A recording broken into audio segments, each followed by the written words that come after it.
Welcome to the Monday night edition of the People Show on intellectualradio.com and iHeartRadio, Facebook, YouTube, and Instagram. When I ask you to please go to our YouTube channel, look for Mark J. Wallace, The People's Show, and we'd like for you to subscribe, like, and share. And it is absolutely free, 100%. There is no monthly cost to subscribe to this channel.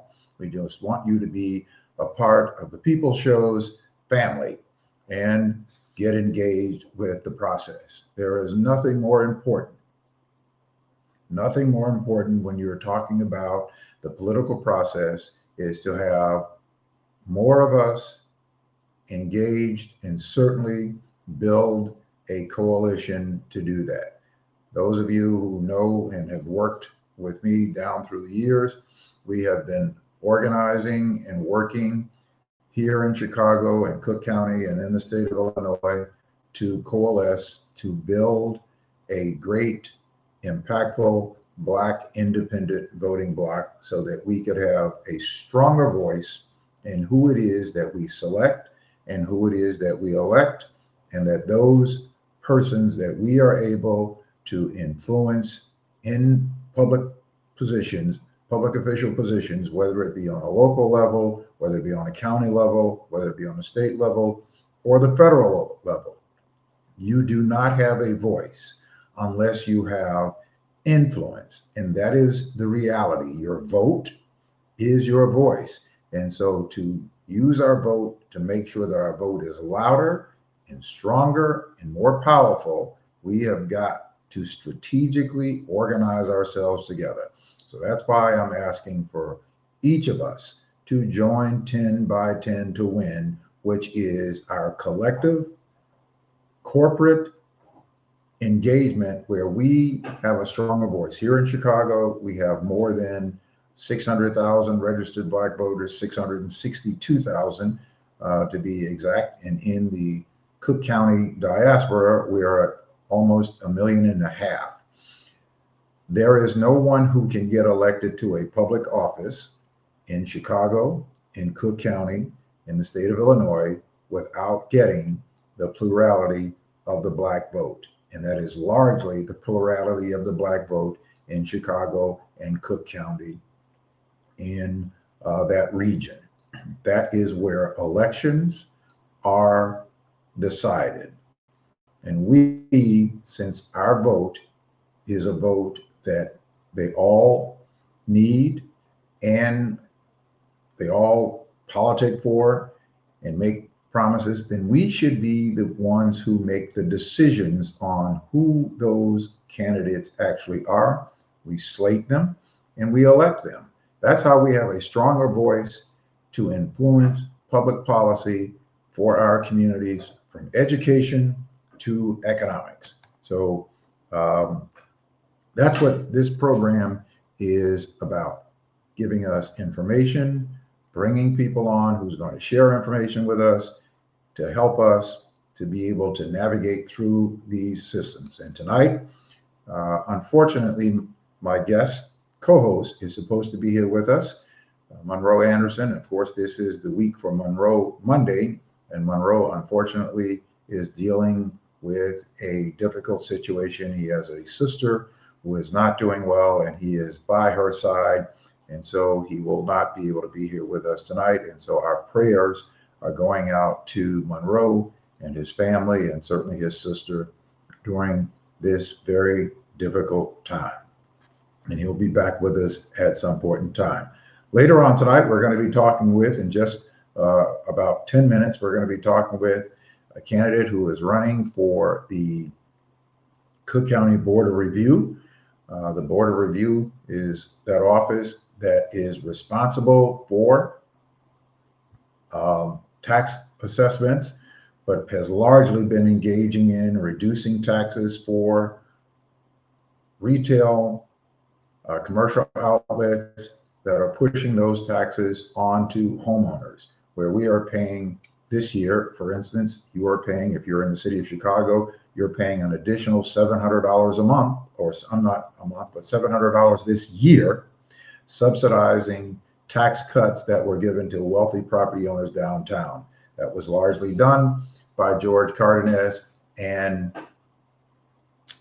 Larry Rogers Jr. On the Board of Review. So we're going to be talking with the candidate, Juanita Irrizarry, who is running for the 1st District of the Cook County Board of Review. She's going to be my guest coming up in just a few minutes. And then following that conversation, later on, we're going to be talking with the Cook County Assessor, Fritz Kaegi, who is going to come on to help us to better understand that process. Now, I'm going to be doing some podcast with other experts, tax experts, to help us better understand how the tax assessor's office work, how the treasurer's office work, how the board of review work, and who is responsible for your tax levies and who's responsible for raising your taxes. You're going to get information on that, because the one agency that gets all of the blame whenever tax bills come out is the tax assessor. Well, the fact of the matter is the tax assessor is not the agency that largely determines what your taxes are. And so I thought that it would be important to bring people on who could give the information and provide to us succinctly how that agency works. And I believe that you as voters and you as citizens certainly deserve to know how our government is working and better understand that, so that we can make better informed decisions about the people that we, one, elect to go to office, and who in fact to hold accountable when decisions are made that you as voters don't agree on. But you can't do that well if you're not informed well. So we're going to be having some future podcasts coming up in the coming weeks that are going to help us to understand that process and where that goes. Now, I want to do our Black History moment. We are here for our 3rd week of Black History. So I want to do our Black History reflections on this date, February the 16th of 2026. So Black History Reflections Insight, the 65th anniversary of our very own DuSable Black History Museum, founded in 1961, the birth of actor-activist LeVar Burton in 1957, and in 1972, Wilt Chamberlain becoming the first NBA player to score 30,000 points. These moments emphasize the resilience, education, and cultural impact of Black leaders in arts and sports. So the key historical reflections for February 16th, the cultural legacy of 1961, the DuSable Black History Museum of Education Center was founded by Dr. Margaret T. Burroughs on this date, and to preserve and to showcase Black history and culture right here in Chicago. And in 1972, Wilt Chamberlain, the Los Angeles Lakers, became the first player in the NBA history to score 30,000 points. In literacy and arts, in 1957, LeVar Burton, famed actor, producer, and literacy advocate, reading Rainbow and Roots, was born. And a musical milestone in 1923, blues legend Bessie Smith made her first recording, Downhearted Blues, selling over 800,000 copies. And in civil rights, in 1876, Frederick Douglass spoke at the Republican National Convention addressing the limitations of the Emancipation Proclamation on economic freedom. Those are our Black history reflections. And as I say, we're going to be talking with Juanita Irrizarry coming up in just a few minutes. But I want to just talk about the Board of Review, because the Board of Review has been that one office that has gone under the radar. It's flown under the radar for decades, Now, I'm in the real estate business now 45 years. and 40 of that here in the city of Chicago. And many of us had not really paid attention to what the Board of Review actually does. And um, being one who supported Fritz Kaegi as assessor when he was running against Barrios, and of course, we all know how corrupt the Cook County Assessor's Office was under Barrios. And then, of course, Barrios was at the Board of Review, and they decided that their person to succeed him was going to be Larry Rogers Jr. Well, many had hope for Larry Rogers Jr., who came in as the person who was the reformer, but back in 2020, all of that changed when the checks started rolling in, and they convinced Larry Rogers Jr. to change the rules on the Board of Review. These are just some things that I want to talk about, some things that I dug up and researched on George Cardenas, because those of you who are in the first district that you are going to be voting for this next election, I think that you need to really understand who it is that you're voting for. Like when George Cardenas ran for alderman in the 12th ward, he was supported by the infamous Hispanic Democratic Organization and the Daley administration to challenge the incumbent Ray Frias. The HDO backed Cardenas after Frias rejected a real estate project with ties to the Daley family and the administration, directing $77,000 and hundreds of volunteers to Cardenas' campaign. Once Cardenas was elected, Cardenas approved that development and others tied to the Daleys. In August of 2006, the Chicago Tribune reported that Cardenas in 2003 aldermanic campaign was supported by a patronage-style scheme where the 12th ward received an additional city services in exchange for votes. As an alderman, Cardenas voted with Mayor Daley 100% of the time, according to a 2006 Sun-Times analysis. And during the hired truck scandal, Cardenas defended the role of HDO in the city's hiring process, saying that reporters were making too much of the practice that, quote, the empowerment of Hispanics has been maligned, unquote. Cardenas explicitly defended Al Sanchez, Richard Daley's sanitation and streets commissioner, who resigned amidst the hired truck scandal. Al Sanchez was described as, quote, the field general for HDO, unquote. And under his tenure, hundreds of HDO members were hired as streets and sanitation workers. Cardenas argued that Sanchez had championed Latinos, saying, quote, the city doesn't hire enough Hispanics, but Al Sanchez was a catalyst for parity. That's not a bad thing. That was a great thing for our community, unquote. After leaving city government, Sanchez worked for Cardenas's re-election campaign. Those are just some of the things that is in his tenure. I'm going to be talking with Juanita Irrizarry about that in just a couple of minutes. So make sure that you reach out to your social media friends and have them to join the conversation.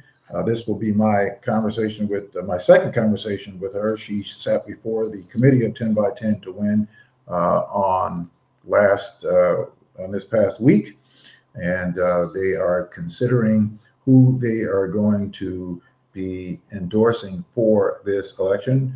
We've also sent out invitations to George Cardenas's campaign, as well as to the other candidates that are running for the Cook County Board of Review. But I want you to pay close attention, very close attention to this race and to the Board of Review. Again, I say that for decades, the Board of Review is that little tiny office that has gone under the radar, that nobody has paid attention to, but they have a lot of influence on impacting property taxes and certainly impacting the taxes of homeowners and giving tax cuts. So the assessor's office doesn't have the last word on tax appeals. That comes from the Board of Review. And here to joining me now to talk with me about this and to answer some questions about the Board of Review to help us better understand that is Juanita Irrizarry. She is running for the 1st District of the Cook County Board of Review, and I want to welcome her to the program. Juanita, welcome to the program. Thanks for having me. Thank you very much for being here. And as I gave the audience a little brief history and a synopsis on the Board of Review. And our real estate tax system is one that most people don't understand, regardless of what their background may be. I've been in real estate for 45 years and really have become more informed about the whole property tax process during this tenure of Fritz Kaegi since he ran against Barrios. And so I've been educated and consider myself to be a lot more informed, but there's still a lot to learn. And the more I learn, the more disturbing that there are some things that they are. So why don't you introduce yourself to us, tell us who you are and why you're running for this particular office. Thanks so much. I like to introduce myself by saying my name is Juanita Irrizarry, or Juanita Irrizarry, whichever one you can pronounce. And it's okay if the last name gets massacred a little bit. I'm used to that. But I am a longtime Humboldt Park, Logan Square person, grew up in that community. I have lived more than 50 years of my life right at the intersection of West Town, Humboldt Park, Logan Square for a long time. And now I'm a little bit further west in West Humboldt Park because gentrification has pushed our family. And that has been a big part of my journey and a big part of why I care about property taxes. I have been interested in housing issues since I was a young girl, just watching my community decline as a child, as the community changed, which led me into the world of affordable housing and economic development and working in a lot of nonprofit community development organizations over the years. And that is where I became introduced to property tax issues, which really has a lot to do with why I am running today. I've mentioned gentrification, and back in the 90s when I was working as associate director at Bickerdike Redevelopment Corporation, a nonprofit serving West Town, Humboldt Park, Logan Square area, we started to really experience, especially seniors being displaced or at risk of displacement because of skyrocketing property taxes in the Wicker Park area back when that was still a largely Latina community. And I was assigned by the organization to work on a citywide property tax task force. And we were working with then Assessor Jim Houlihan. So we're going back a few assessors, and we were trying to figure out what it would look like to have some pilot senior freeze and circuit breaker programs for folks in communities where there was just really rapidly escalating property taxes. Nowadays, we're seeing that all over the region, and so many communities are really on the verge of being really destabilized because they can't afford the property taxes, whether they're homeowners or the renters to whom that cost gets passed through. I also spent some years working at the Resurrection Project in Pilsen, where we were doing homeownership training and building new homes, helping to redevelop that community.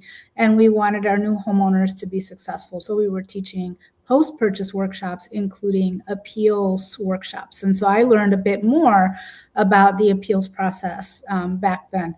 And so all of my desire to run is very connected to that experience and wanting to see our communities not be displaced by rapidly rising housing costs, property taxes being one of those reasons. So I'd be happy to talk more about those things, but that's a good place to get us started.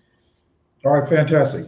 Well, the Board of Review, like I said, it's been one of those offices that has long going, recognized as like one of those innocuous offices that nobody paid attention to for a long period of time until the recent years.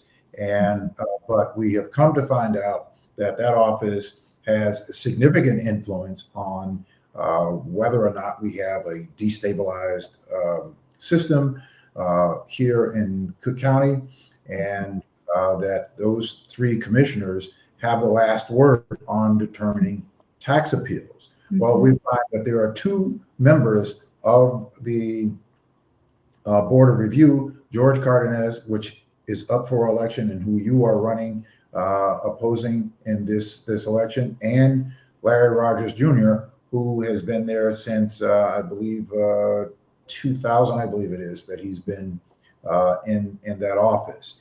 And Larry Rogers Jr., even though they don't have, a hierarchy, but he really has a lot of influence and control of that office. And Larry Rogers Jr. and George Cardenas they both have been working in lockstep with each other.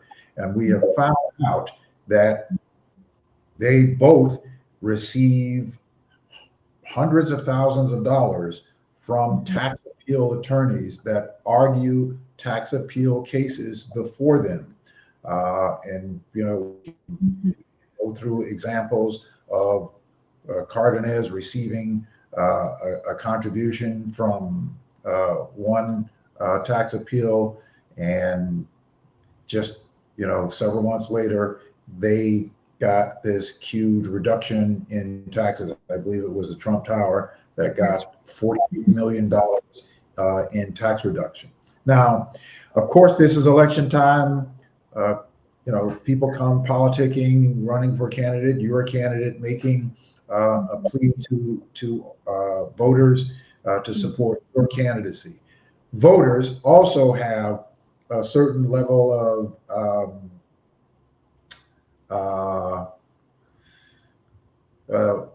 skepticism, because we hear people who are making promises and commitments that they're going to do certain things, and then find out that they do the opposite of that.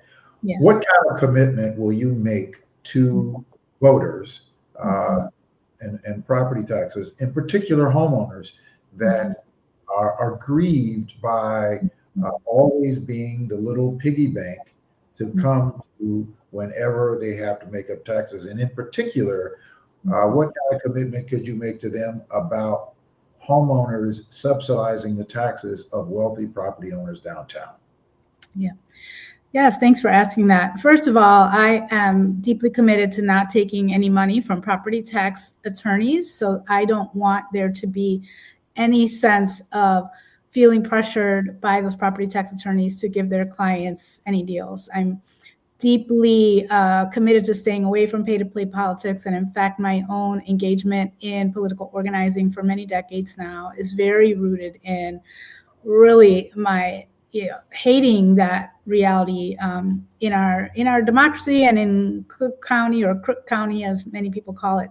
I'm really passionate about cleaning up the system.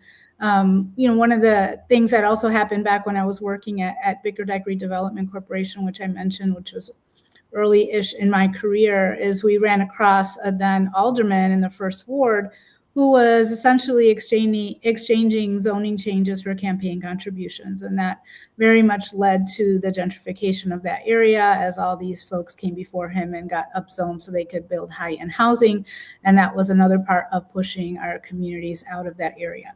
And that is really what activated me to be active in progressive politics ever since. It also was part of my passion for running for alderman in the 26th Ward 10 years ago.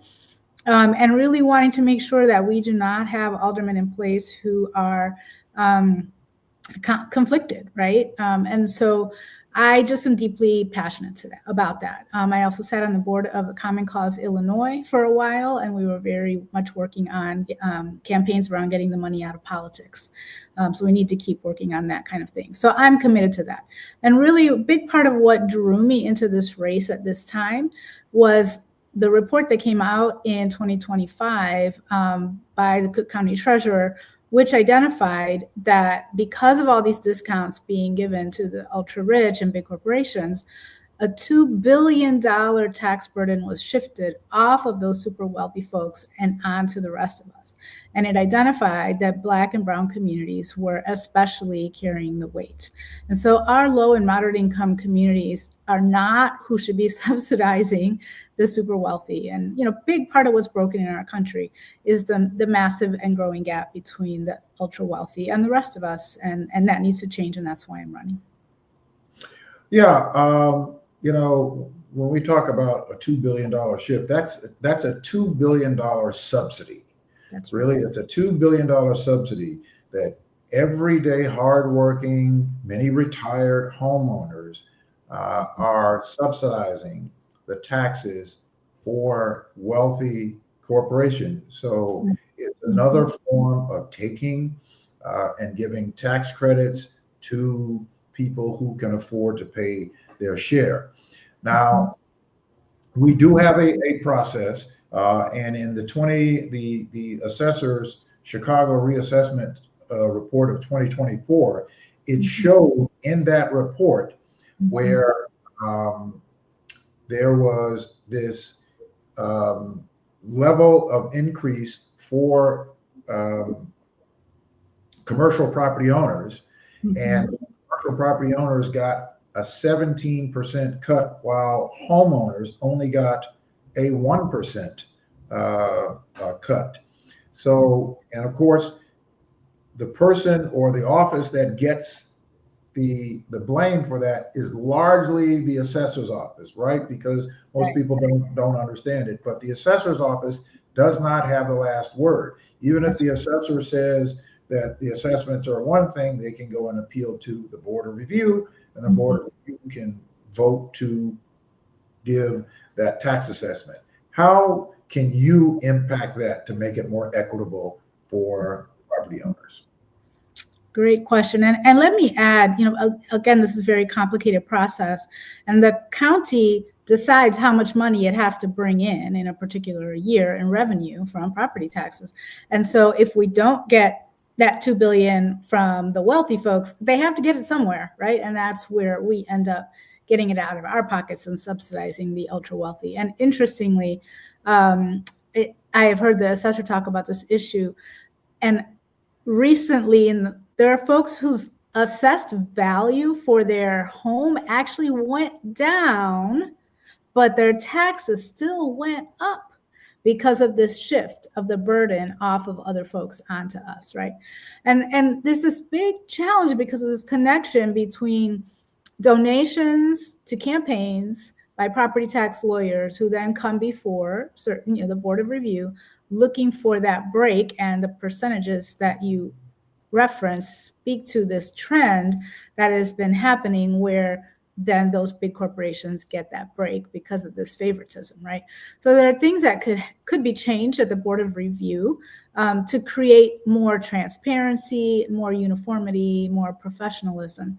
One of the things that is happening at the Board of Review is they do not use all of the assessment data available to them to determine whether or not any particular customer that comes before them should get a rebate or not.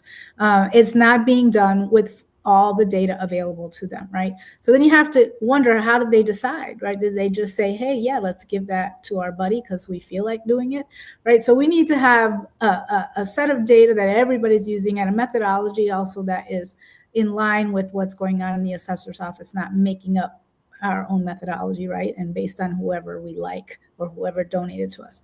There needs to be more transparency. Progress that has been made at the assessor's office makes it a lot easier to see how they came to the assessed value at the assessor's office. Now, you may not like the assessed value that they came to, but you can figure out how they got there. The Board of Review still works to keep it very opaque, very behind the scenes, so you can't really tell what's going on. And that makes it harder to hold them accountable. So I want to put as much data as possible forward in the public view so that folks can see why these discounts are being given. There may be times when a particular business, big property does merit a discount for some reason, right? But we shouldn't have to wonder if it's just because of the contribution they made to the Board of Review. It should be based on a professionalized process that does not have any favoritism involved. Well, I think one of the concerns is that when you do a tax appeal for wealthy property owners, that that tax cut should not be shifted on homeowners. And maybe there could be a process to where if you're going to do a tax cut, maybe that tax cut should be shared amongst the properties that are similar to their properties to make it more equitable. Because to give a wealthy person a tax credit, and nobody is begrudging wealth at all, but to give them a tax cut and then say to a person who is not wealthy, you have to pay the subsidy of that person's tax cut, which is a commercial property that is typically generating income. Homeowners typically don't generate income on their homes for the most part. And so they get their earnings from either their employment or if they're retired, their retirement. So many people are on fixed incomes. So that seems to be a process that I think should be evaluated to see if that that's an equitable thing that I think can be certainly looked at. You make a very important point that, you know, families' income does not go up just because their property taxes go up. And some people will say, well, hey, you should be happy that the equity in your house is growing because the value of your house is growing. And if you were to sell it, then you can make more money, right? But your income is not keeping up with that. And you may very well get displaced and not actually be able to hang on to that home in the long term, right? And so that's problematic. And you are correct. The business, you know, their taxes are being based in part based on the income that they are deriving from that property. And that is a very different approach. The property taxes are very complicated. There's also a number of other things that need to be looked at that have to be done at the state level to shift burden of property taxes somewhere else. For example, Illinois is quite low in terms of how much money the state puts into education, and therefore our property tax bill reflects paying for a lot of education. And education is certainly important, but there are other ways that that could be paid for. And there's a group called the Illinois Revenue Alliance, has a lot of very interesting proposals for how to create more revenue where the state could be carrying that rather than the property tax, right? So this is a very multi-layered concern, and I hope to bring not only the day-to-day work at the Board of Review, but the fact that I have a long-term housing policy background to thinking with others at different levels of government about how we can change things, including what laws have to be changed at the state, because there are things that the assessor's office does that I don't like in terms of how we assess properties, but it's based on the current law, and so there would have to be changed at the state level. Well, and what are some of those things that, can be changed at the state that could help at the assessor's office as well as with the Board of Review? Well, not all states base property taxes based on how much you would make if you sell your house. And so there are other ways to approach that would also need to be balanced with the state taking over more of the burden of revenue for education and other things that come out of our property taxes. And there need to be more circuit breaker programs so that folks don't have such a rapid change that they can't handle. And there have been efforts to work on that at the state level, and it needs to continue to try to get more opportunities passed. I think there's also questions about how to keep affordable housing affordable. If we have invested public dollars in creating affordable housing, we shouldn't be in a position where the property taxes are going up so high that the developer of the affordable housing is having a difficult time keeping the property up because property taxes are taking such a big part of their budget, right? So there are a number of things that need to be looked at. Well, and I guess one of the things is that wouldn't have any control of the board of review, but is looking at how we fund public schools, because a large part of our homeowners' taxes come from public education, and I think about more than half of our taxes on the average home comes is funding Chicago public schools, in our case, and Chicago public schools. So, certainly those things can be looked at. And again, that's a legislative area, but I do believe that the assessor has been working on some of those types of things and certainly trying to do it. And two of the biggest players or the biggest blockers were Ed Burke and Michael Madigan, and they are gone, which is a good thing for all of Illinois and Chicago, that these were two people who have become extraordinarily wealthy from tax appeals. That's right. So, property tax lawyers. That's right. They benefited from keeping the system the way it is. Absolutely. Yeah. So in terms, when you talk about transparency, one of the things about, again, the board of review is that nobody even knows where it is. Nobody knows where their offices are. Nobody knows what, do they have public meetings? And if they have public meetings, how many public meetings do they have? And how can the public attend those meetings? Are you able to enlighten us or share something about that with the audience? Sure. Yeah, I mean, there is an office downtown, but I think there's room for a lot more outreach than is happening, right? There are some occasional workshops that, the various board of review members may do out in the community to help people with property tax appeals and to understand the process. My commitment is to really expand that a lot. I think that in communities that are particularly vulnerable to displacement, who truly cannot afford these property tax hikes, and communities that may not be able to access the help of a property tax lawyer, and those who are limited English speakers who really may need extra help because of language access issues, we should really be out in those communities a lot more, helping people understand the process. As you've mentioned, it's very complicated. My parents were not homeowners. I learned about this along the way. And understanding that there is, the Board of Appeals where you can appeal, and also the Board of Review. I don't even think a lot of people know that, right? It's an obscure office. We're getting a lot more attention this year because people just got their property tax bills, and because they were so high that folks are dialed in and are learning about it more. But I think that we need to be out in the street more, letting people know how this works, figuring out all the different ways we can communicate with folks, and collaborating with nonprofit organizations, other groups, business associations, where we can make sure the community understands how to appeal. It's too bad that we have to appeal, because to me, that's part of the whole property tax appeals racket, right? That the lawyers just make more money. But while we have a system that is out of whack, people do need to take advantage of that if they can, right? So we want to make sure that that's available to them. Well, I guess the question that some people ask is, why do people need an attorney in the first place to appeal the taxes? We don't have to have one in many cases, right? And so you can just fill out the forms and send some things in, right?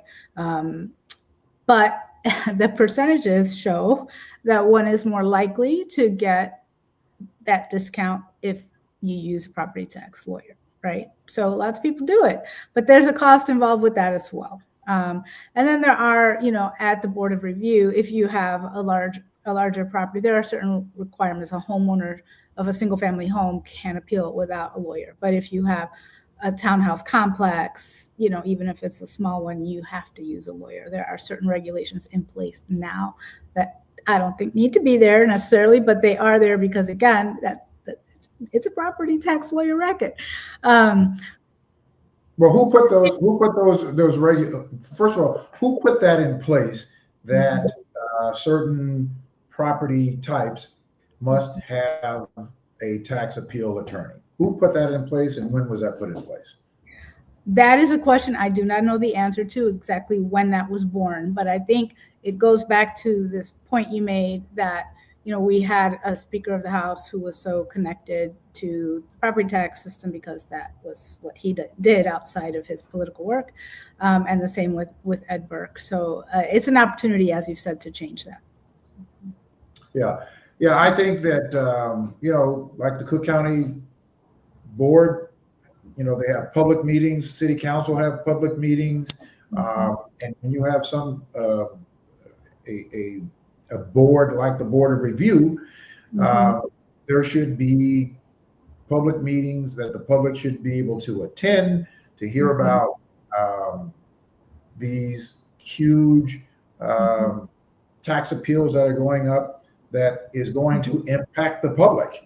You know, when you're talking about homeowners, it's going to attack them.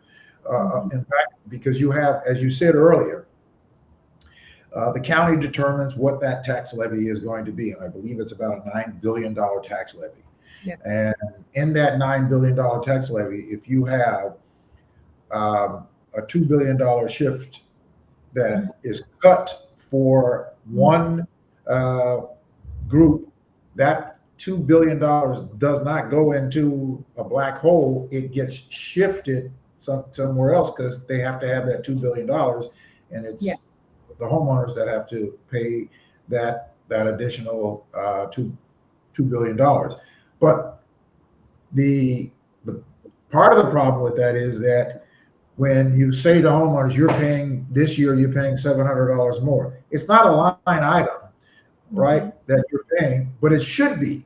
It should be that just like you have these other 11 agencies that are listed on your property tax bill, then it should be displayed that this $700 is what you're paying to subsidize tax cuts for wealthy property owners downtown. I don't know how we can get that happening, but I think it certainly should be more transparent. That would help. And by the way, my tax bill, when my last election happened, my tax bill went up $500 a month. And I live in one of those gentrifying communities, but $500 a month is huge. Now I will say eventually my escrow kind of adjusted and it went back down, it's a couple $100 a month. But in my case, the fact that my adult stepdaughter lives with us and helps us pay the mortgage was the one thing that made us not completely freak out, right? Because $500 a month is crazy different for our budget. That's $6,000 a year. That's crazy, right? And we just can't. Communities cannot handle that. And I talk a lot about community stability. I grew up in Humboldt Park in a context where we've worked so hard to create a cultural home. We're connected to our churches. We're connected to our nonprofit organizations. My mom was able to stay living on her own for a long time because of the ladies who came over and had their cafecito with her, because her church was 3 blocks away, because her support system was there. And so when people say, what's the big deal? You have a lot of equity. You can just move. Well, I don't want to move. This is my community. This is where I've built a life. This is where I have networks that are my support system when we get sick. When I'm not at home and somebody needs to deal with something at my house, my neighbor handyman comes over and helps us out, right? We have invested in this community and we don't want to just be displaced because of skyrocketing property taxes. So we really have to fix that. Right. I mean, there are some people who got the benefit of their taxes actually went down, but there are some people whose taxes went up, even though the property's value went up. But I think that their tax increase, their tax levy increase was, astronomical in terms of that. But you'll have people like Larry Rogers Jr. who will go around and he will throw stones back at Fritz Kaegi and says that whenever Fritz Kaegi and the assessor's office screws up, we have to fix their mess. And what do you say to that? Because that's not exactly accurate. Yeah. My opponent, George Cardenas, has a long history of not doing things right. And I think throwing stones in another direction is meant to lead us not to look at the fact that their contributions are coming largely from these property tax attorneys. I won't speak specifically about Larry Rogers, but as you have already suggested, George Cardenas has spent his whole career being very proximate to scandals. And so when those are the folks that are trying to convince us that somebody else is the problem, it's kind of odd, right? They have not led with integrity over the years. I think we need to, ask why it is that Trump Tower, is why did those guys give Trump Tower a discount? That's not where the discounts need to be happening. I think that, Assessor Kaegi and I don't agree on all the things, but I agree for sure that he's cleaned up a lot of challenges that were inherited. And I think there's sometimes bumps in the road. A property, on the west side that, was not appropriately valued possibly. I think there are going to be moments that are difficult. I know there are moments that are difficult with the affordable housing community who are struggling with how to make sure that they get assessed in a way that allows them to keep affordable housing in place. But it's pretty clear to me that pay-to-play politics that continues to reside at the Board of Review is the problem. Some of us have heard of this thing called the Shackman Decree. It was a lawsuit that has been implemented for decades in Chicago and Cook County area to say we cannot have political hiring and patronage in our offices. And the Board of Review is one of the few that has actually not been under a Shackman Decree. And it shows. Even in the context of my race with George Cardenas, in order to get on the ballot, he used folks that have already been in trouble in the past in corruption scandals, who are working on the clock supposedly during his government office, doing political work while they were supposedly on the clock in the government office. And in doing so, came forth with situations on his petitions where the same person signed the petition 20 different times. Another person signed a petition 16 different times. Another person signed 21 times. These were not collected by volunteers who might have made mistakes. That's why, it's easy to make a little mistake on a petition. Mm-hmm. But these were the political guys that he takes with him from job to job to be loyal to him and do things in a corrupt way. And that's who had signed these petitions, right? And if that's how you work to get on the ballot, why should we believe that you are fighting for any kind of reform and good government system? No reason to believe that. Yeah, well, some of the information that I was doing my research in terms of looking at, the candidate's record, and certainly looking at some of the stories that were done by CBS and sometimes on George Cardenas, he has a soiled history in terms of how he did things, and that you cannot separate from how they will actually do their work. And certainly it is showing up in how he is making decisions on tax appeals for that office. Now, if you were successful at becoming the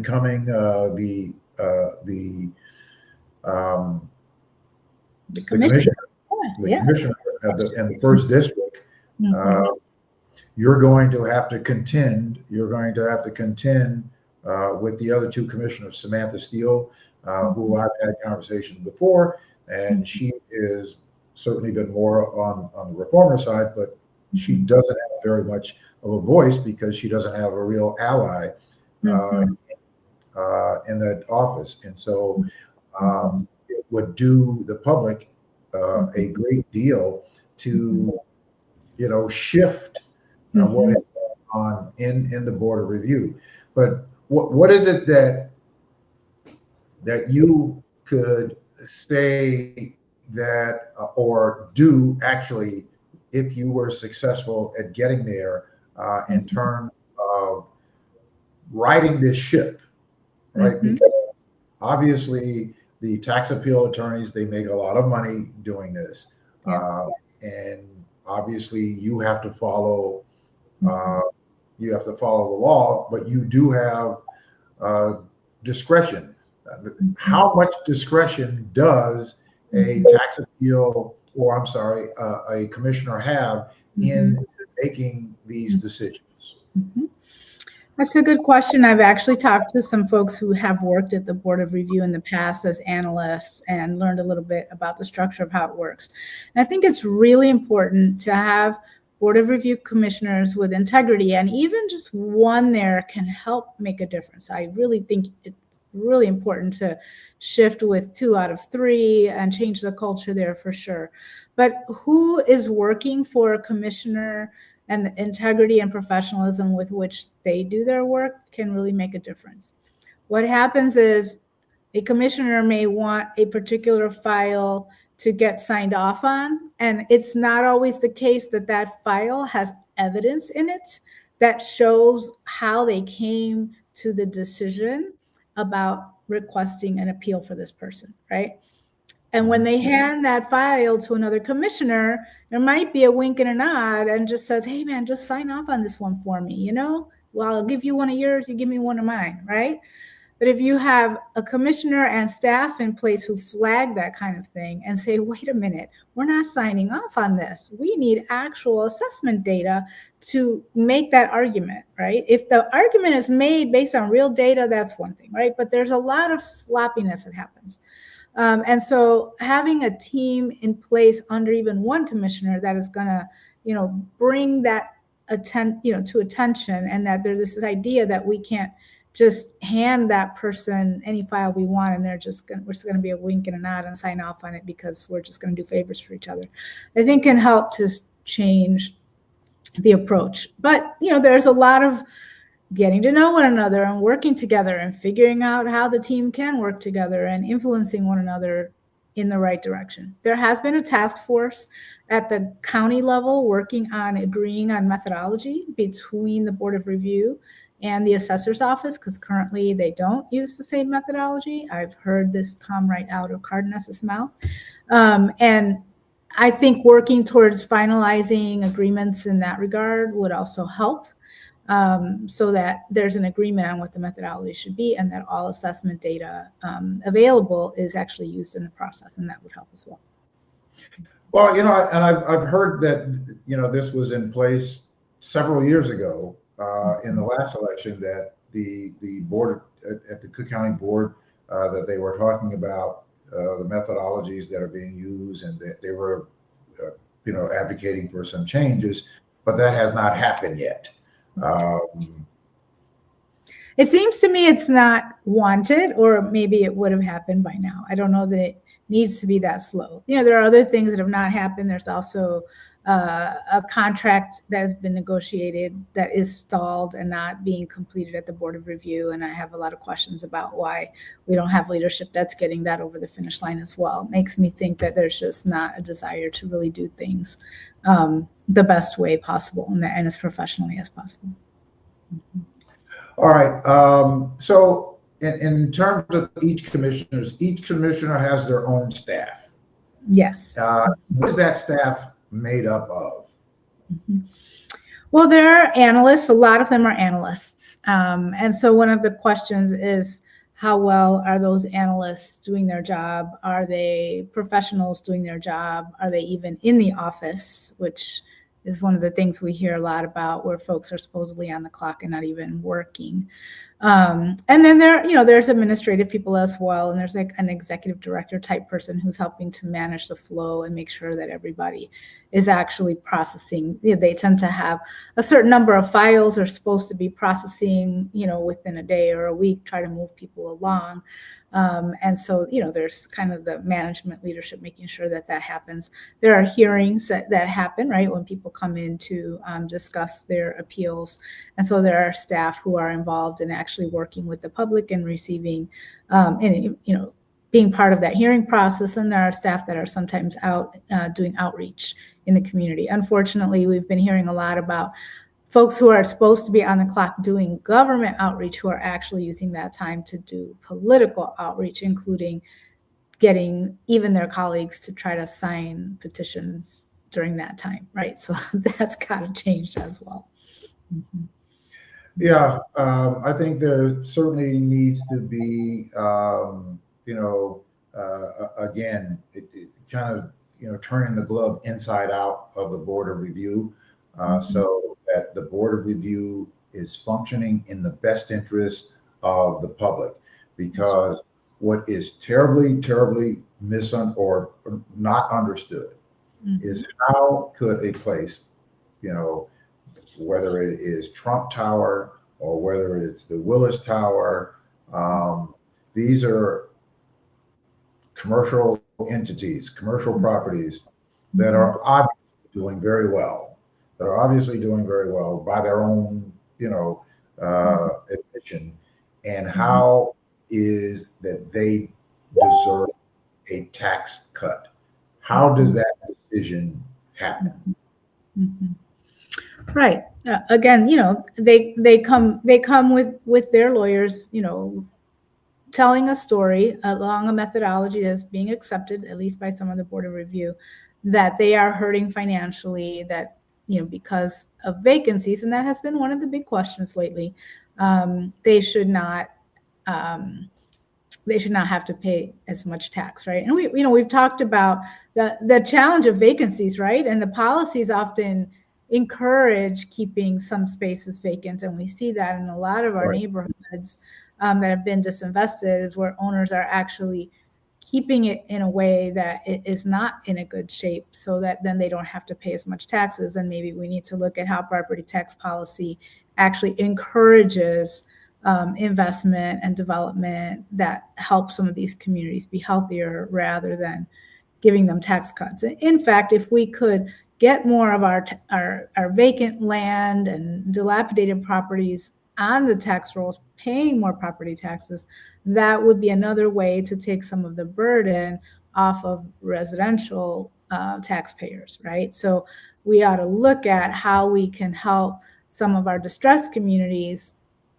be rebounding in ways that are not about moving people out in terms of gentrification, but in creating healthy economic spaces that will be generating more jobs, that will be generating more property taxes, so then the homeowners don't have to carry as much of the burden. Well, I'm glad you brought that up, because you and I talked about that before, is that on places like on the south side of Chicago and areas like South Shore, 75th Street, 79th Street, are really challenged by property owners, commercial property owners, that are deliberately keeping the commercial parts of their properties vacant because of the benefits that they get for keeping them vacant. But it is an eyesore on the community, as well as shifts the burden off on homeowners to make up for those taxes that they are not getting, and yet they are still realizing income from their properties. How can the board of review impact that?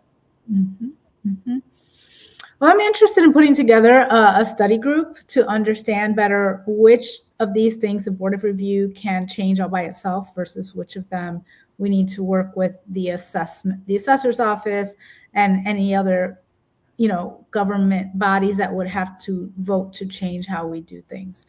But I think it would be important to look at incentives to redevelop distressed communities, so that the incentives are going into the communities that need equitable investment in them, and not the incentives going to the Trump Tower and the like, right? So if we're going to have incentives, let's have them be in communities that really need that growth and need that subsidy in order to redevelop. But that in the end, the growth of those neighborhoods in healthy ways will add to our property tax base.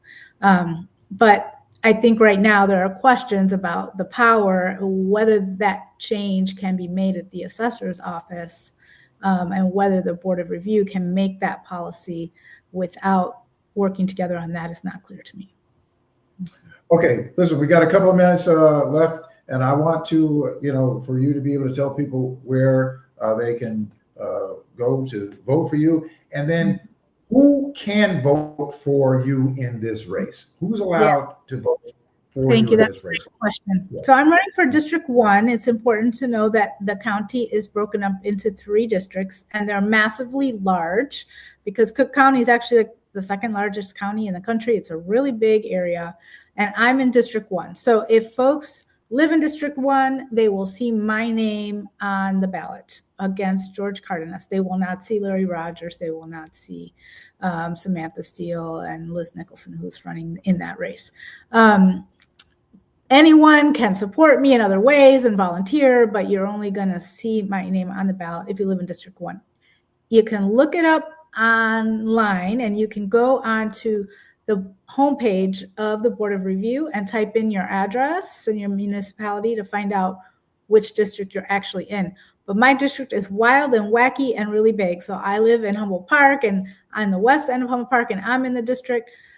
My brother lives in Lyons, and he's in the district. I have friends in Schaumburg, and they're in the district. I have a friend in Oak Lawn. She's in the district. I mean, it's all over the place. It's really, we have fun with crazy maps around here, and this is one of those. So I would encourage people to look it up to see. A big part of the southwest side of the city is in the district, but it goes all the way from Barrington all the way to the top of Cook County line, along the edge, the western edge of Cook County, all the way down to like Palos Heights, Palos Hills area, little part of Chicago Ridge, I think Oak Lawn, and then as far east as a little part of Chinatown. So it's really wild. So I encourage people to look up on the Board of Review page, and you can see a map, and you can put your address in and find out. All right, and how can people learn more about Juanita Irrizarry?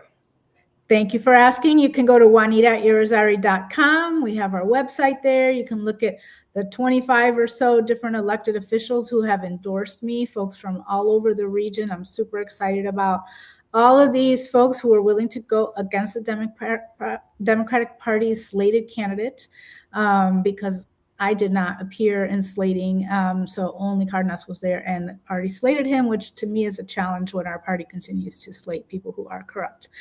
So we need to move on from that. So check out my website and vote early. I encourage everyone to vote early, man. We have so many threats to our elections coming from Trump that go to the early voting site, vote by mail, and make sure that you get that thing postmarked early, because Trump changed the laws so that you may very well not have it postmarked if you put it in the mail the day of the election. You need to put it in the mail a week ahead to be safe, right? So do all the things to make sure your vote counts.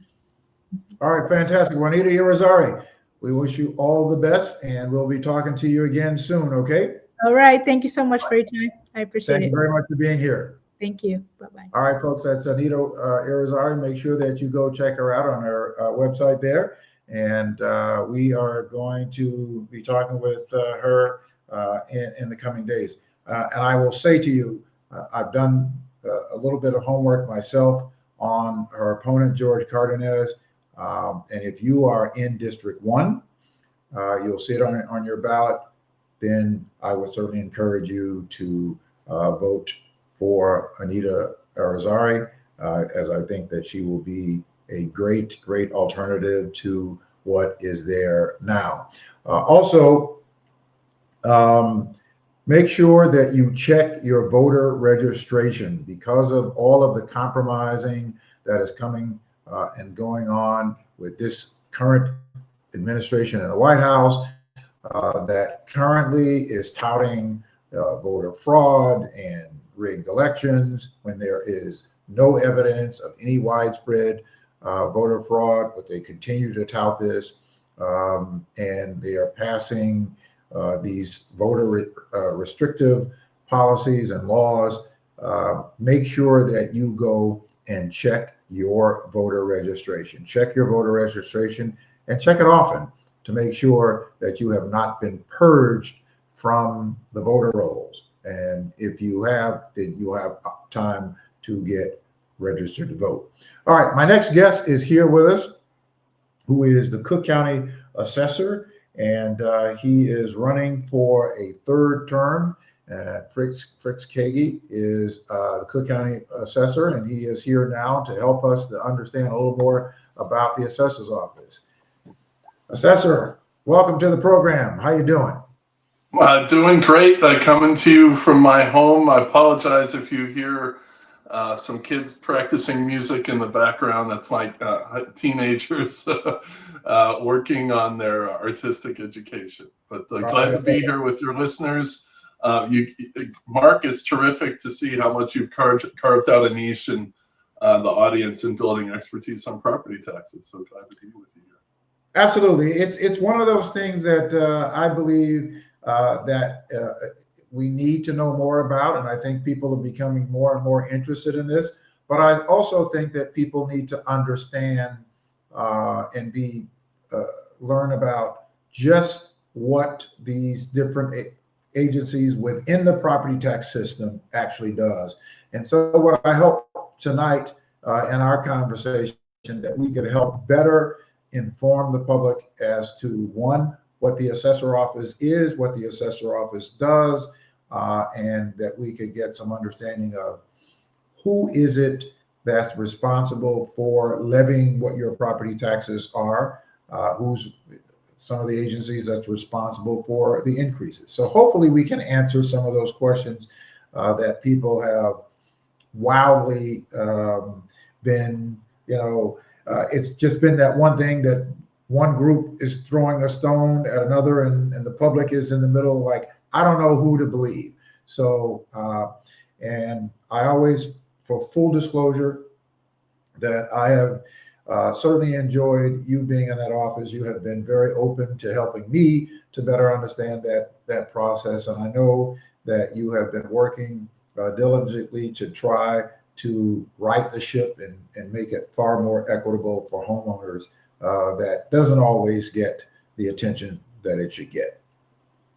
Well, I love the opportunity. I've dedicated my life to fixing this crazy system. I ought to be able to explain some of the key things to your listeners on what we all need to work on to make it better, because I think we know, all of us in our different experiences, that it's not working, that it needs to be better, and we can break it down. And I appreciate the opportunity.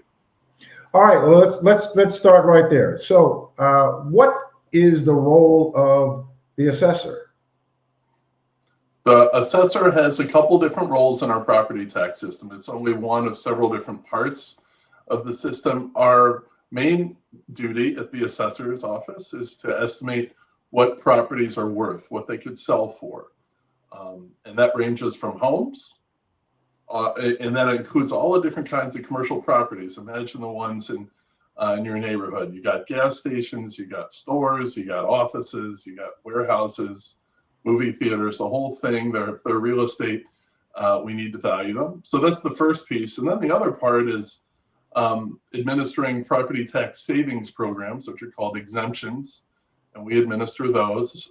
Those are the two main duties of the office. And a third one that I think is very important and neglected is, because our property tax system is so broken and needs fixing, and a lot of leaders in elected office tend to avoid it because they think everyone hates property taxes. So why would I want to spend time working on it or talking about it? Is to look at all different parts of the system to advocate for making it fairer for the average person.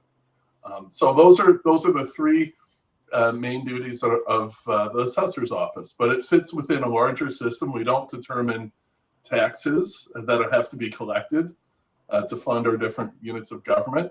We don't determine the rates that are applied to your assessment. And we're not even the final word on assessments. There's another body of government. You just had a great interview with Juanita Irrizarry. That's the second level of determining what our assessments are in this system. So if you don't determine what the rates are, who determines what the rates are, and what is that? What is the rate that you're speaking of? Sure. So the way to think about our property tax system is to think of it in two different parts that work independently and result in rates in the end. So on one part, we have how much money, how much tax needs to be collected for all our different units of government serving people who live in Cook County. So there's about $19 billion of property taxes that have to be collected every year. It grows a couple percentage points every year, and that's independent of where assessments are. So assessments can generally go up or down, but that 19 billion has to be collected. Think of it as like a dinner bill. Our units of government are adding all the different elements to the dinner bill. We got schools, we got villages, we got libraries, parks. It rolls up to about 19 billion. It's about 9 billion in the city of Chicago and about 10 billion in the different suburbs. That's the dinner bill. And assessments are how we're dividing up the dinner bill.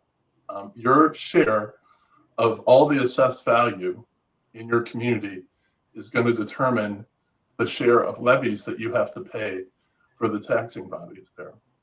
So think of it as, and the basic principle is, if we were all going out to dinner and if someone had a side salad and another person had a porterhouse steak and dessert, the latter person ought to be paying more of the bill than the person who had the side salad. That's the same idea in splitting up the dinner bill, that the more value our property has, the more it could sell for, the more we ought to be sharing in the overall tax burden, which is our dinner bill. And so we have levies coming from these different bodies of government that adds up to the dinner bill. And then we have assessments. And then when you divide all the levies by all the assessed value in your community, that's your rate. And that's calculated by the clerk.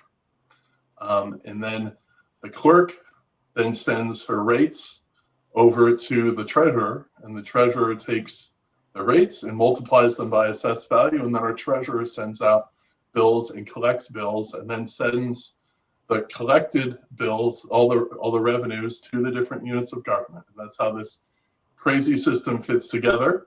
But I didn't mention the board of review there because we're only the first step in determining your share of assessed value, because what we've calculated can all be changed at the board review.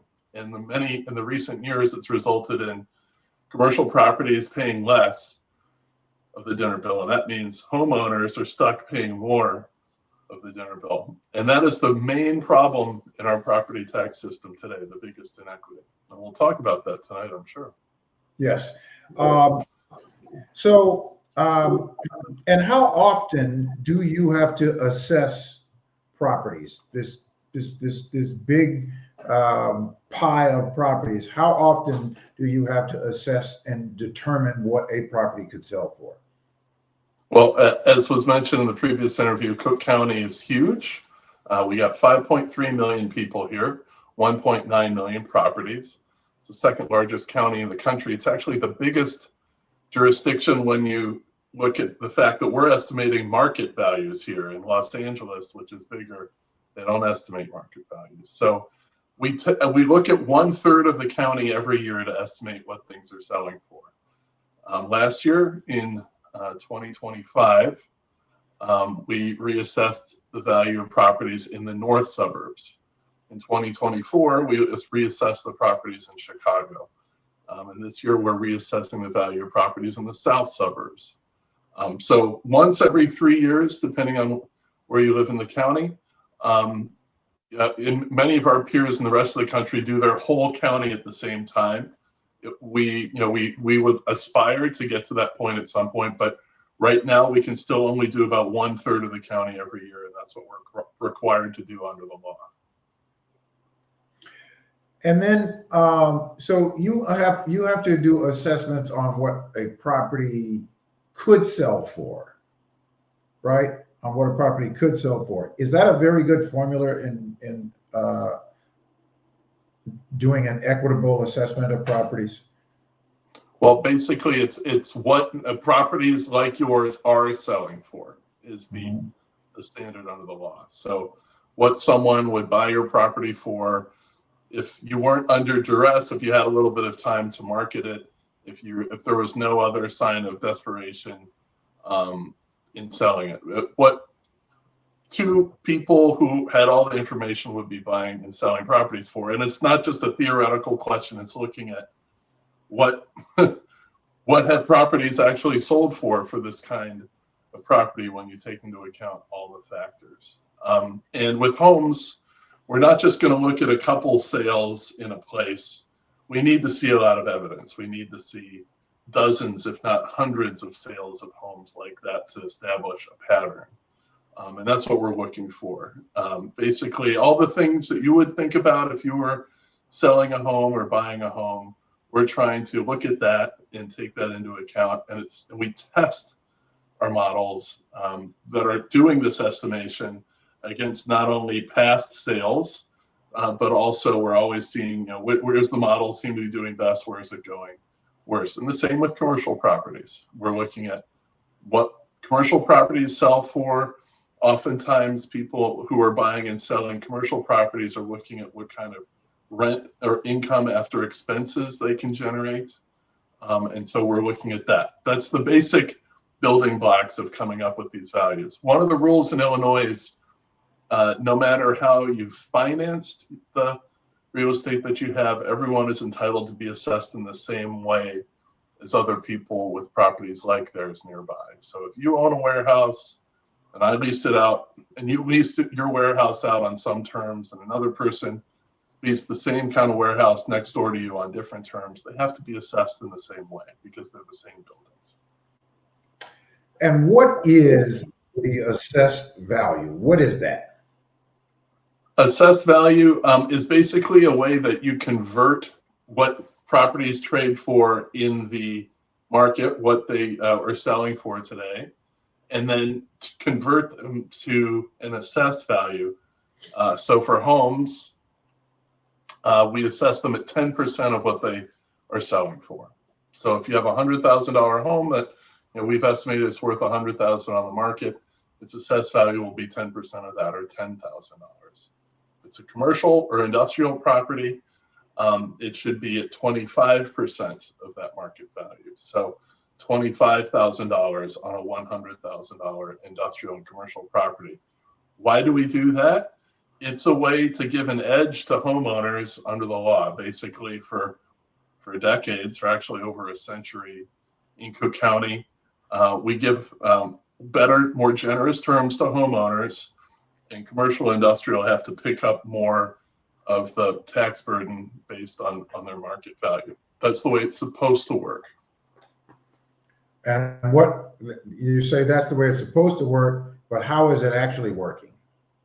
Well, the pattern for several decades in our property tax system is that because of biases at the assessor's office and at the board review and its predecessor agencies, commercial properties tend to be valued significantly lower than what they could sell for. So if you just look at the market equivalent of a commercial property, when we came into this office, there was a study done by the International Association of Assessing Officers in Cook County and looked at all the properties that sold in 2018.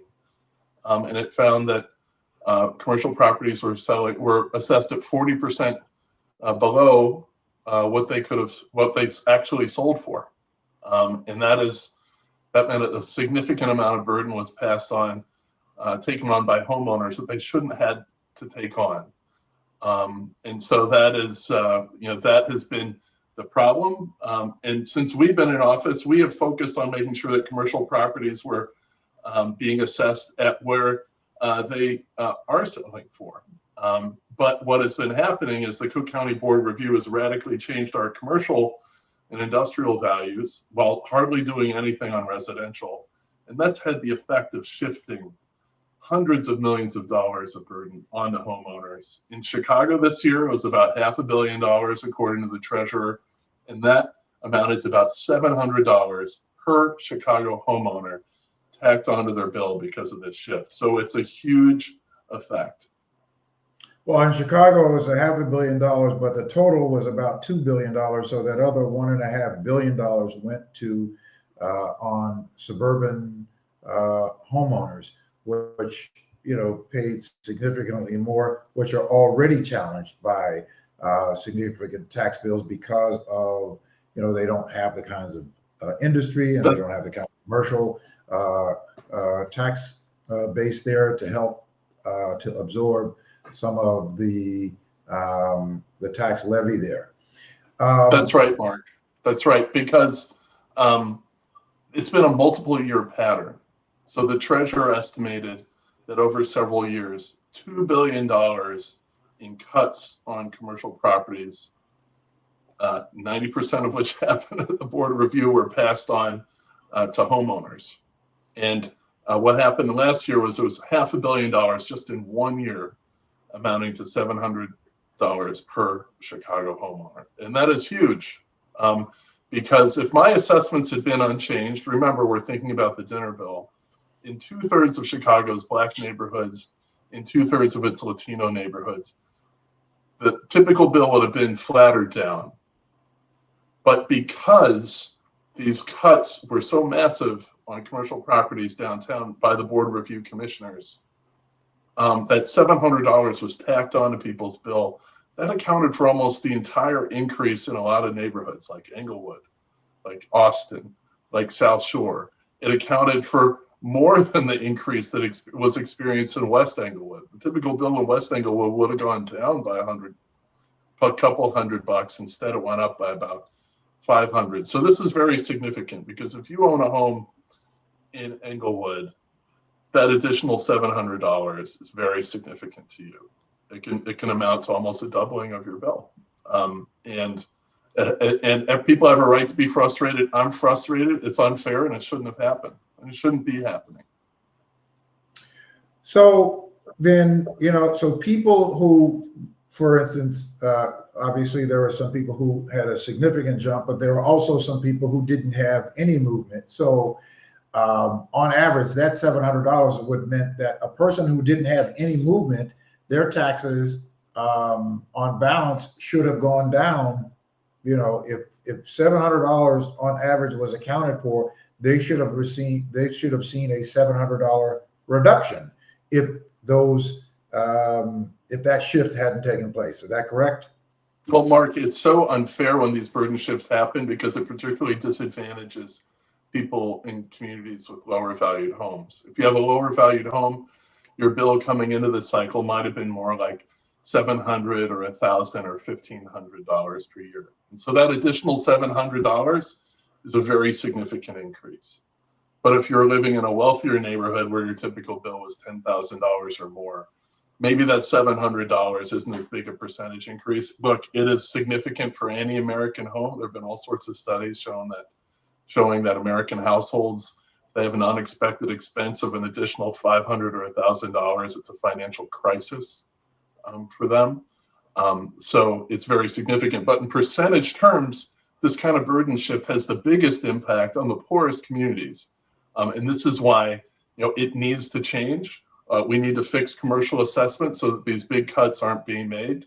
We also need a property tax relief program in this state so that we have relief for people who are hit by these spikes through no fault of their own. And we need that relief is needed for people who need it most, who are living in poor communities, who have lower incomes, where these spikes are a significant change. Nobody is begrudging wealth. I don't begrudge people who are wealthy or people who have wealthy properties. What I think that is unfair is that if in fact you're going to have a system where downtown you have commercial property owners who earn money on those properties, homeowners, their property taxes go up, their income doesn't go up, and most homeowners don't earn money with their property.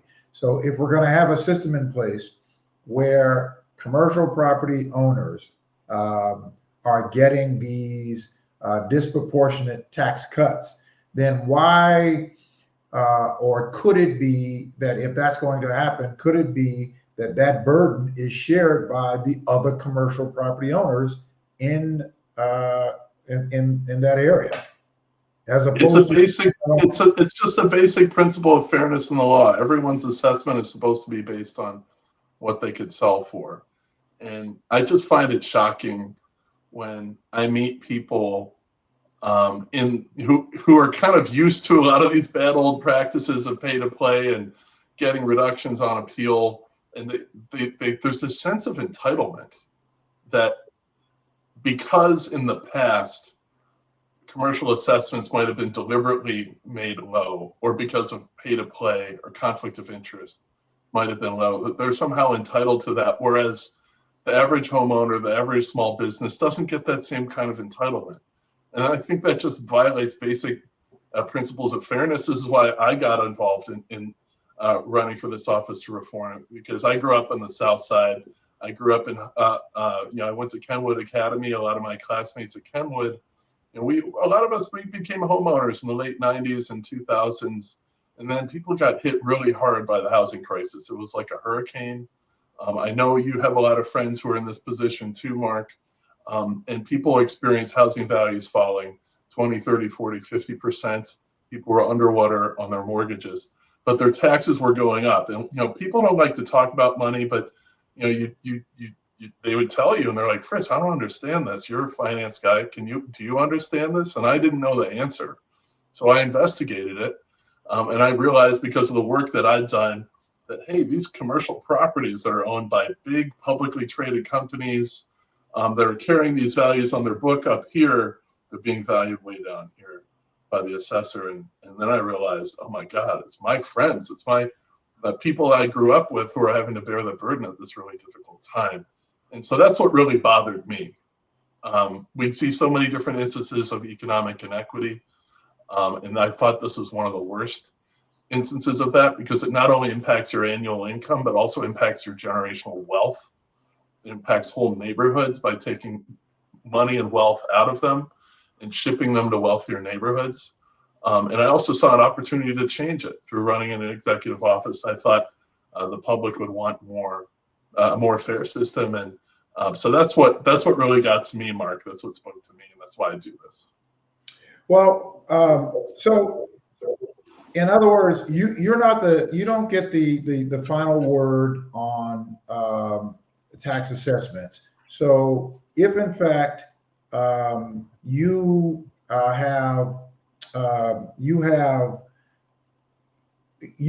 the first leg of assessing a property, of a commercial property, but you've assessed the property, and then they either can come back to you and ask for a reassessment, and you can say no, that this is what your property can sell for if it's sold today, and then they can go to the board of review, and the board of review can override your assessment.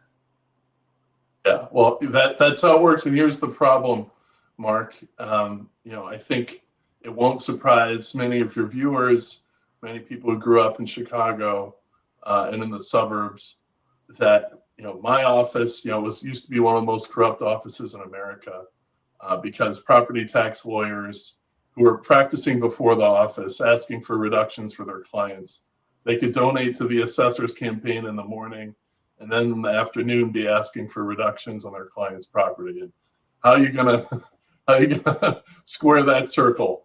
It was who was trading in this business. People who were the assessor were typically machine bosses, and the lawyers practicing in front of them were also politicians too, with other favors to gain. And assessors could raise money for the political machine by taking donations from those property tax appeals lawyers.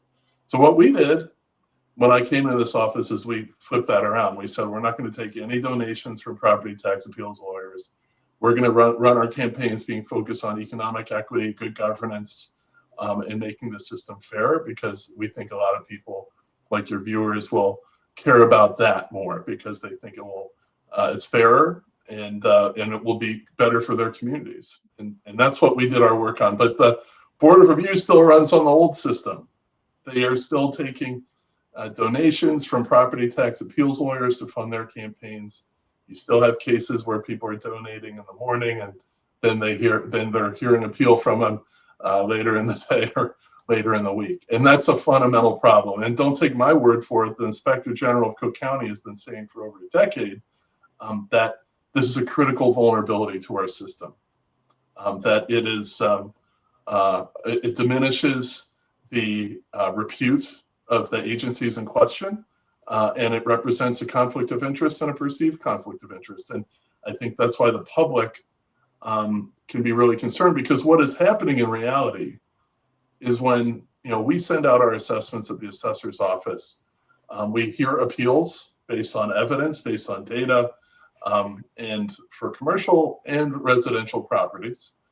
But then when our values are being sent over to the board review, they're hardly making any changes to residential assessed value, maybe about 1%, but they're massively reducing the value of commercial properties by more like 20%. Last year it was, I believe, 18%. And so that skews the burden. That 18 to 1 difference can really make a big difference in everyone's share of the bill. And there's a number on that. It was $500 million of levies shifted onto homeowners. It's about $700 per average Chicago homeowner on the typical bill. And that's the inequity in operation right there. And part of it has to do with, how the board review is running itself. If are there any conflicts there?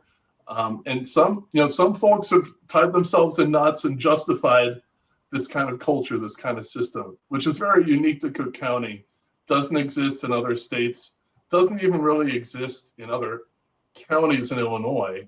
Our board review is shifting our tax base on a percentage basis by 60 times what a typical Illinois county does, 13 times what they do in the suburbs. So it's an anomaly that hurts homeowners, and it needs to change.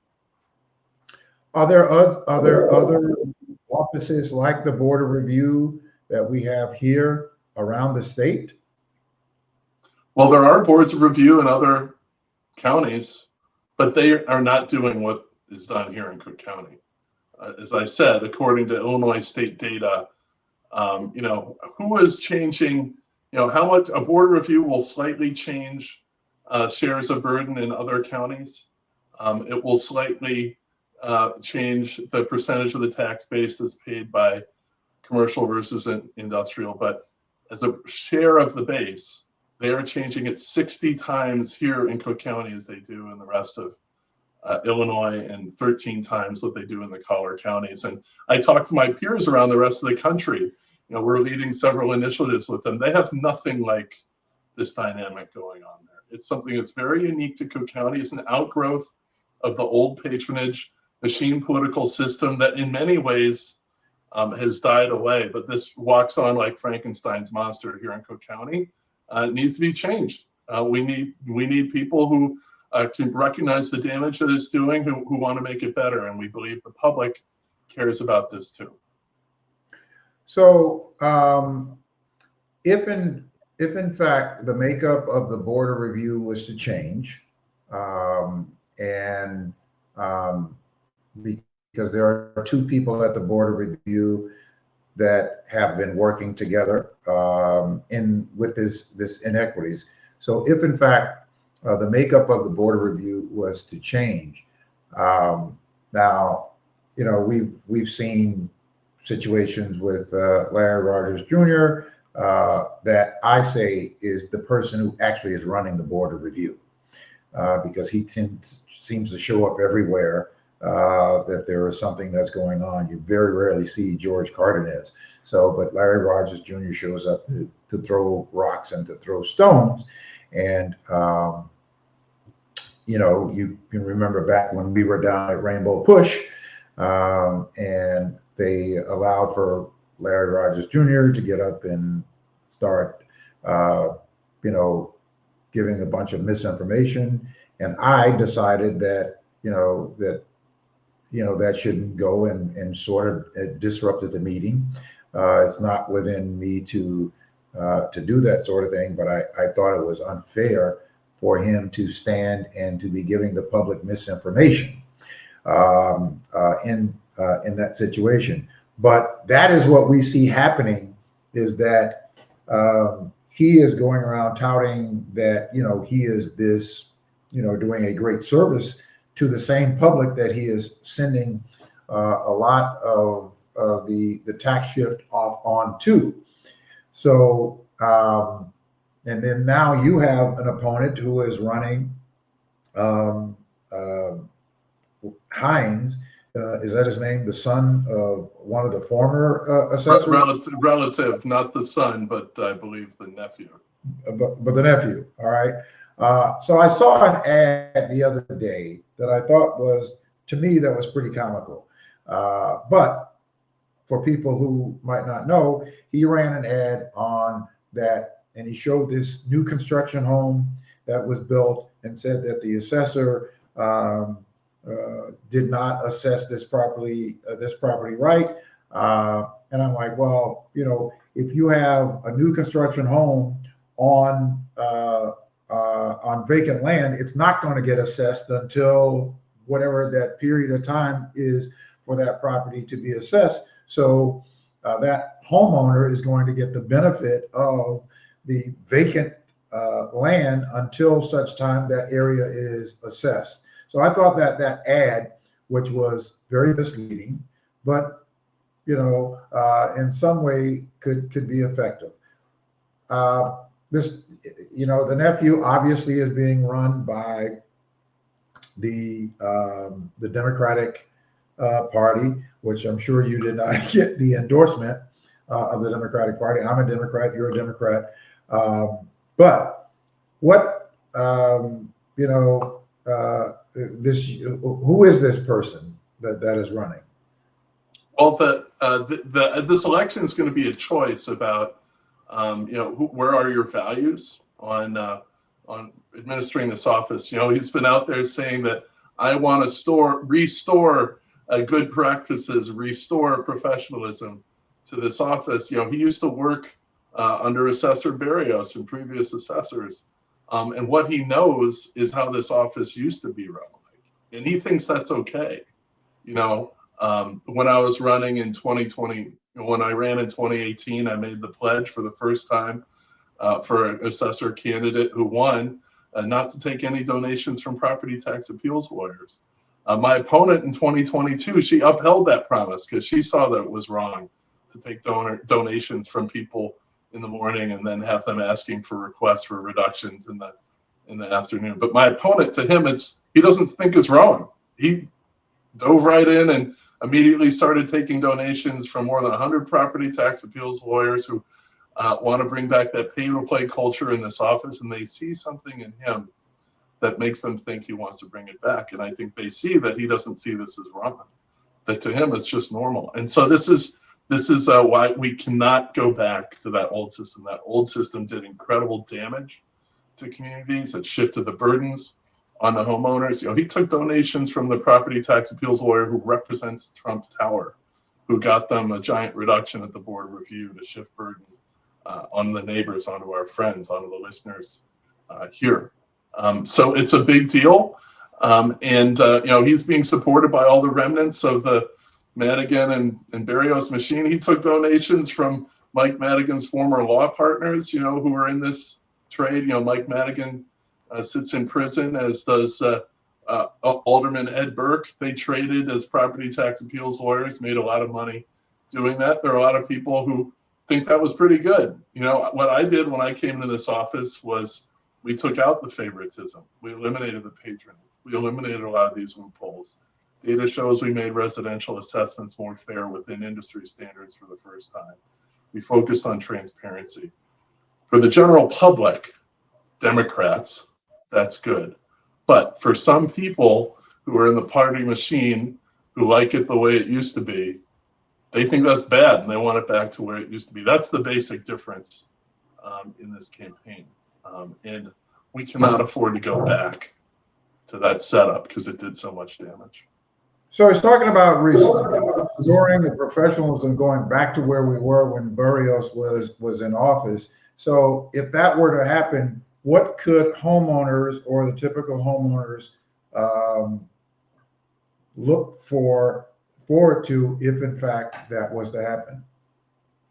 An immense amount of burden would be shifted on the homeowners, and we'd see even more reductions for commercial properties happening. I mean, that's why the people who represent the big buildings, the people who represent the tax lawyers, people who represent MAGA donors, those people are donating to him, and they see something in him that makes them think they'll get softer treatment in his administration. And this is a zero-sum game. Who's paying for that dinner bill? Where's that burden being passed on to? And it's going to be passed on to homeowners and small businesses big time, because he doesn't think it's wrong.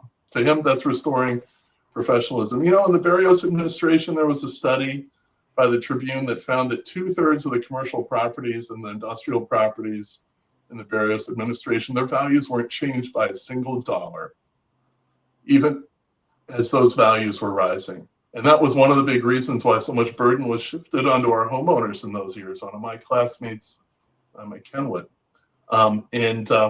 If that's an example of a professionalism, no thanks. We need something better that's better and fairer for homeowners. And of course, we've won awards from the National Assessors Body, from our peers, for the work that we've done to get assessments up to industry standards for homeowners. And we need to do this on commercial. But fortunately, you know, we haven't had a chance to talk about it, but the county looked at the first 3 years of commercial sales after the pandemic got started. They found that our assessments were close to the mark on average for commercial properties, but that the board review was shifting those values too low, taking them away from market values by 10 to 25%. In 2 of the years that they found, it was 25% too low. So we've done the job of getting assessments closer to the mark. Of course, we can always get better. With better data we can, but the key thing, Mark, is that there is a roadmap for better commercial assessments that I'm pleased that other county officials have gotten behind. Even though I might have political disagreements with them, I've been pushing and pushing for years to have a study like this done, and it came up with recommendations for better, fairer commercial assessments, and we embrace those 100%, and we want to work with the board review when the new board review commissioners come in on this together. And we're glad, if a little bit surprised, that the current board review is also adopting some of the recommendations there, because it's so plainly obvious to these national experts who made these recommendations. Well, not only that, and I think that more people becoming aware of the board of review and what the board of review is doing, and I, credit you to that quite a bit, because people like myself who've been in the real estate industry for a long time were largely unaware of what the board of review actually did, that was probably by design to keep us ignorant as to what that office actually was doing, which I believe Barrios came from that office to become the assessor. That's right. That's right, Mark. And it has a real boring name. Sometimes even journalists, when they're writing about it, they're almost apologizing for writing about it because they say it's obscure but powerful. I think our journalists need to just name it. We've really focused on, hey, don't apologize for writing about this. Like, you're doing a good thing to shine a light on it. And what you need what the public needs from the assessor is to shine a light on things like this. Like, if we're just sitting there quietly, letting this stuff go on in silence and watching it happen to all of us, it's never going to change. You need an assessor of action to put focus on this. I can't control them, of course. They're independently elected officials. But we can all put pressure on them through talking, educating ourselves on shows like yours. So that's why we appreciate you, by getting data out there to other observers, through the political process, through bureaucracy. That's what this roadmap is driving positive change through bureaucratic change, working with other county elected officials who sometimes I might disagree with, but they see the merit in these recommendations. And so we'll run through a brick wall to make this system fairer for homeowners and put influence on them, so these kinds of cuts aren't made. Well, we've got some people coming up that we're going to be doing some informational, more education, so that people can really understand in really an elementary basis, meaning simplifying the process of what these agencies actually do and how they impact. So we're going to be doing that in the coming weeks, so that people can really get a better understanding what the assessor does, and understanding that the assessor does not decide what your taxes are, as many people actually think you're the person who decides on how much they're paying for their taxes. But I think it's important for us to certainly be more informed about all of our units of government, so that we can make better decisions and making sure that we're electing and keeping the right people in place, that is making it more fairer and more equitable for all of us. Absolutely, Mark. And you've used your voice, you've used your platform to illuminate economic inequities for years. And I think it's terrific that you're doing this, that your readers and listeners are also spreading the word on this to others that they know. Believe me, if I had a magic wand to reduce everyone's property taxes, it wouldn't have been necessary for me to be dedicating my life to making the system better. Someone else could have done that. But what it requires is someone who's fighting on behalf of homeowners every single day in this difficult setup to make it better. And so that's why I think this is worthwhile. That's why I think what you're doing is worthwhile. And we definitely appreciate, the democracy that we still have in America to use our voices to make a difference, make the system and life better for all of us. Previous generations, they might have had different assumptions about what they wanted out of this office and our property tax system. We can do better. We can do better for ourselves, for our children, for the next generation, for our communities. And that's why this work is so important. That's why I do it. Well, and our democracy is at threat. And I think that something that we have to have a real conversation about. And for Heinz to be saying that he wants to take us back to where we were is, right in tandem with this current administration saying, with the whole MAGA movement, make America great again. And of course, people like myself ask the question is, what period of time are you talking about making America great again? And so there's some resemblance there of that we need to be very mindful of. That when people start saying we want to go back to something that was not good, which is why we made a change in the first place. That's a tell, isn't it? That's a tell. Yes, absolutely. So I read somewhere, and I don't have it in my notes, but I read that your opponent received $300,000 from the Trump organization. Is that correct? Did I read that accurately? Well, so what he did, he's received hundreds of thousands of dollars from property tax appeals lawyers who are getting reductions before the office, the same kinds of reductions that and donations that the Inspector General says are wrong and that we should not be taking as assessment officials. I've never taken the time from these people because I think that's a really important commitment to make. Amongst those was the lawyer representing Trump Tower, where Trump Tower got a huge reduction of over 30% on the value of its building. That saved him tons of money. And also, he has taken donations from people who've donated to Trump, hundreds of thousands of dollars. And those Trump donors, those MAGA donors, they see something in him that makes them think they're going to get a better deal out of him. And that's going to come at the expense of all of us, of homeowners and small businesses out there. So that's very concerning. And that's the choice in this race. Do you want someone who's been fighting for homeowners? Do you want someone who's in the tank and these MAGA donors and property tax lawyers can see that he's in the tank? All right, folks. Cook County Assessor Fritz Kaegi, where can people get more information about your campaign and the work that you're doing?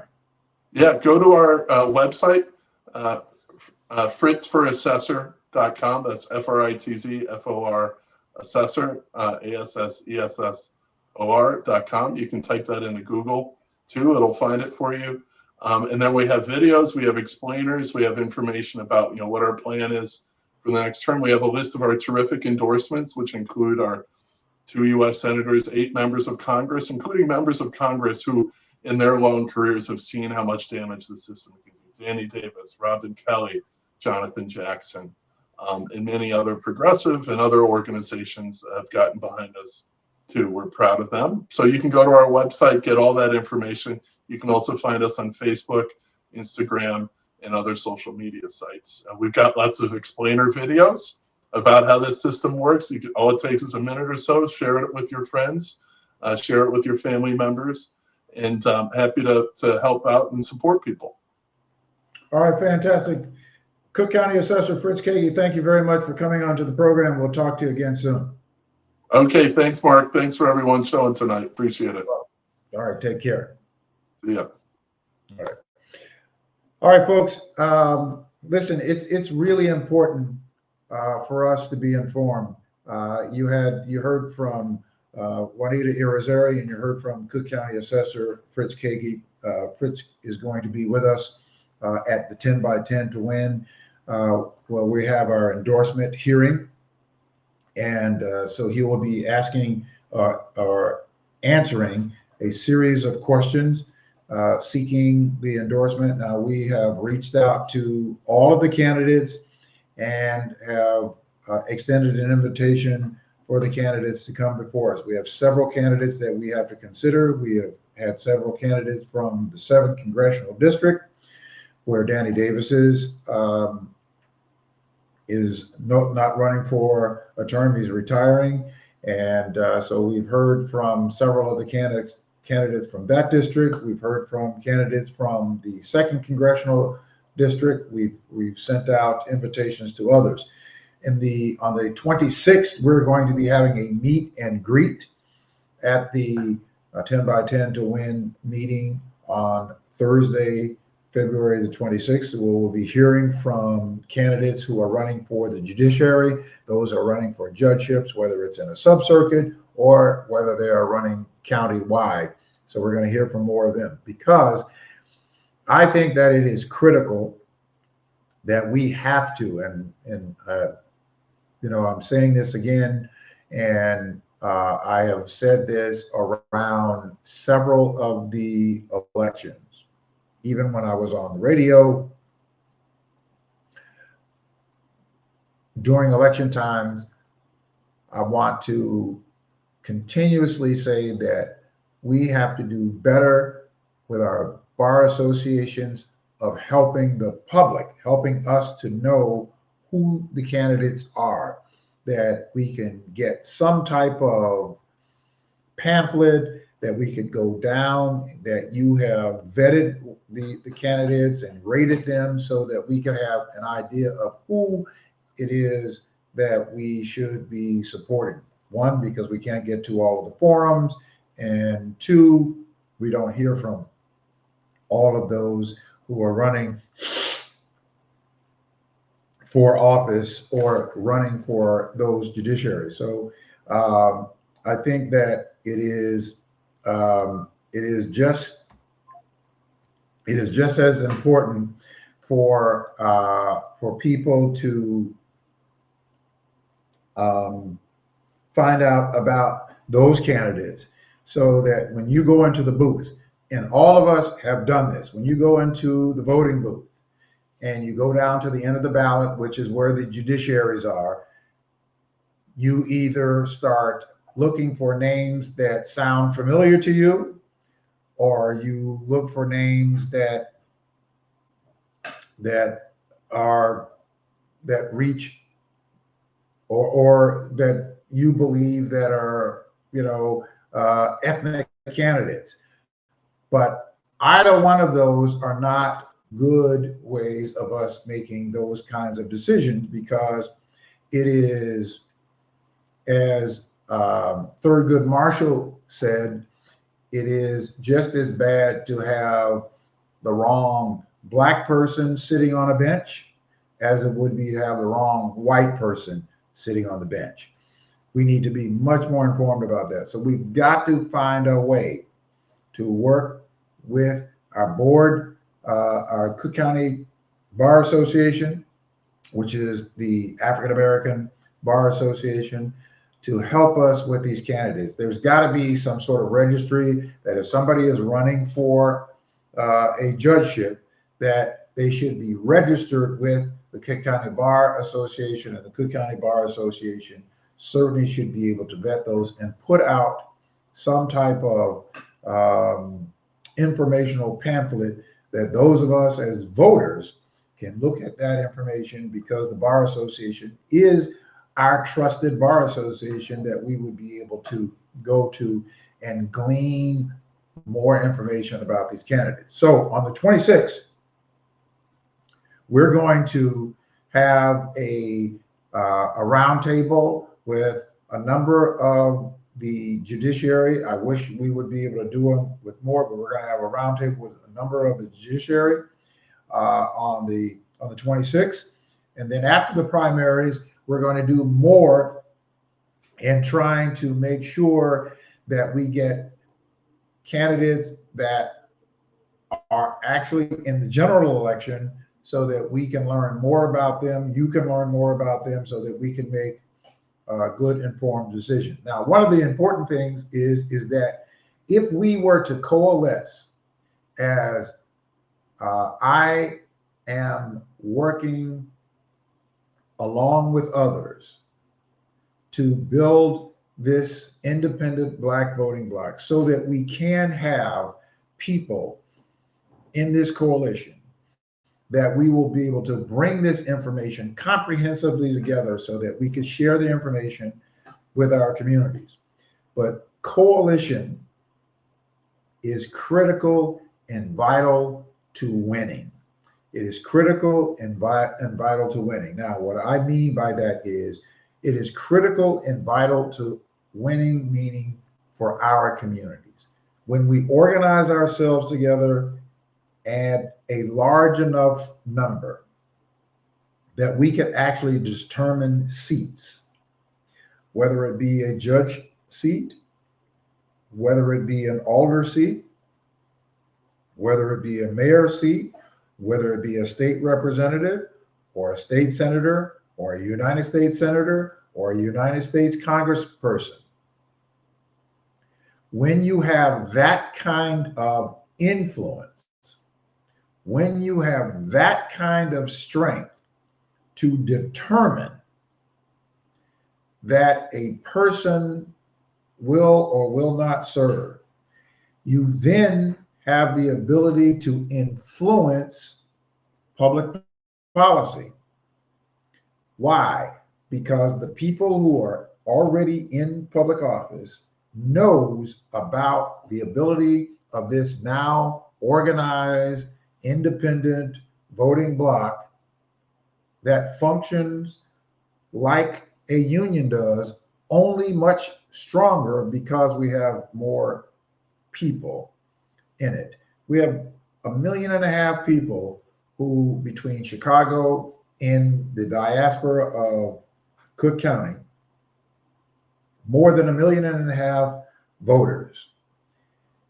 There is nobody that can win in elections, citywide, countywide, or statewide, without getting the plurality of the Black vote. It is not possible. If you do not have the plurality of the Black vote, you cannot get elected to a citywide, countywide, statewide, or any of the federal offices. It cannot happen. So knowing that and having that understanding in the region where we are, it is incumbent upon us to strengthen our voice with our collective vote, that if someone wants our support, then they have to be able to deliver to our community the equity and the parity that we look for, from education to economics. It is really that simple, but that is the politics of being engaged in government. And so the politics of it is strengthening our voice by strengthening our numbers. We strengthen our numbers when we coalesce our numbers together, and then we can come together and have our own internal process so that we can make a determination. And when we have that power, and that kind of influence, that will make every other candidate or every other elected official to pay closer attention to delivering for our communities. In other words, if we had 100,000 people in our block, which we don't have, if we had 100,000 or 150,000 or 200,000. With those kinds of numbers, there would not be a single elected official that could ignore our call. They would not, because it would be a